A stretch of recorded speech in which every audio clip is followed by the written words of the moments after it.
বসে ভাবি নিরালা তুই এই জায়গায় একটা সিট ফাঁকা রাখছস, তার মানে তুই কাউকে কল দিছস। আমি আমি অপেক্ষা করতেছস গোলামের পুত। আমি ইউজ করে তোমার ভালোবাসি। গোলাম, কইছিলাম না আমার সন্দেহ ঠিক, এই বেডিরে এই জায়গায় বহাই রাখছস, এই বেডিরে রাখছস না।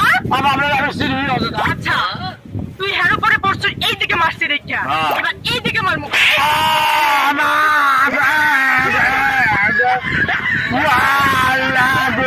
গোলাম, তোরে মারছি এই দিকে, তো ওই দিক গেলি কেন? আমি আর কোন দিক যাবো? এই দিকায় এইবার কোন দিকে পড়বি তাই দেখমু, আমি আছি এই জায়গায়, এইবার পড়।